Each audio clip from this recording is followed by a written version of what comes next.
तो लगातार अब ये माना जा रहा है कि 10 से 15 रुपए तक बढ़ सकते हैं पेट्रोल और डीजल के दाम जो हैं वो ये जानकार मान रहे हैं। दुनिया की जो अर्थव्यवस्था है उस पर युद्ध का असर नजर आने लगा है। हम आपको लगातार बता ही रहे हैं, $131 प्रति बैरल तक पहुंच गया है कच्चा तेल। पिछले 14 सालों का सबसे उच्चतम स्तर है ये। 4 महीनों की अगर बात करें तो क्रूड ऑयल की कीमतों में 60% की बढ़ोतरी दर्ज की गई है। भारत के तेल आयात पर भी इसका विपरीत असर पड़ेगा, क्योंकि भारत अपनी जरूरत का 85% क्रूड आयात करता है। कच्चे तेल की बढ़ती कीमत के साथ बढ़ेगा भारत का इंपोर्ट बिल, जिससे कि अर्थव्यवस्था पर चोट पहुंचेगी। विदेशी मुद्रा भंडार में गिरावट की आशंका जताई जा रही है। उधर डॉलर के मुकाबले रुपए में रिकॉर्ड गिरावट दर्ज की गई है। भारतीय शेयर बाजार पर भी बुरा असर पड़ा है। हमारे सामने है उसकी तस्वीर। खाद्यान्नों की कीमतों पर भी अब असर पड़ना शुरू हो जाएगा। तो यूक्रेन रूस युद्ध की वजह से क्रूड की कीमतें $130 प्रति बैरल तक पहुंच गई हैं। ऐसे में पेट्रोल अभी 100 रुपए के करीब है, जिसमें जानकार और बढ़ोतरी की आशंका जता रहे हैं। हम आपको आंकड़ों के जरिए थोड़ा पीछे ले चलते हैं। जुलाई 2008 में अंतर्राष्ट्रीय बाजार में कच्चे तेल का भाव 132 लीटर प्रति बैरल तक पहुंच गया था। तब पेट्रोल का भाव 50 रुपए लीटर और डीजल 34 रुपए लीटर था। तब मनमोहन सिंह की सरकार थी।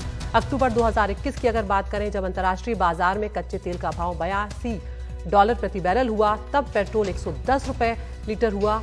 नरेंद्र मोदी की सरकार है। तो यहाँ पर समझना होगा इस स्थिति को कि सरकारों के हाथ में क्या कुछ है। हम सीधा रुख कर रहे हैं हमारे सहयोगी हिमांशु शेखर मिश्रा का। हिमांशु, हमने आपकी रिपोर्ट भी दिखाई और हमने एक आंकड़ा भी दिखाया कि किस तरह से जब मनमोहन सिंह की सरकार थी उस वक्त क्रूड ऑयल की क्या स्थिति थी और अब क्या स्थिति है।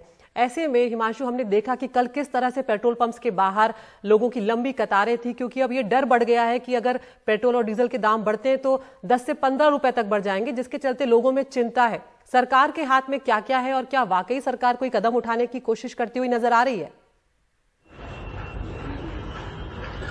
देखिए, एक बड़े तेल कंपनी के एक वरिष्ठ अधिकारी ने मुझे बताया है कि सरकार के पास 2 विकल्प है सीधे तौर पर। पहला यह है कि सरकार के पास एक स्ट्रैटेजिक पेट्रोलियम रिजर्व होता है, यानी तेल का एक भंडार है जिसको कि स्ट्रैटेजिक कारणों से स्टोर करके रखा गया है और जब भी जरूरत होती है, इस तरह की आपात स्थिति होती है, उस दौरान उसका इस्तेमाल किया जा सकता है। तो एक विकल्प है कि स्ट्रैटेजिक पेट्रोलियम रिजर्व जो है भारत के, जिसमें भारत ने बहुत ही जब निचले स्तर पे कीमतें थी क्रूड ऑयल की, उस वक्त तेल खरीदकर अपने स्ट्रैटेजिक रिजर्व में रखा था, उसका कुछ हिस्सा रिलीज किया जाए, क्योंकि वो सस्ता भी होता है स्ट्रैटेजिक पेट्रोलियम रिजर्व में जो आपके पास ऑयल स्टॉक होता है वो, और उससे तेल कंपनियों को बहुत ज्यादा बढ़ोतरी करने की जरूरत नहीं पड़ेगी।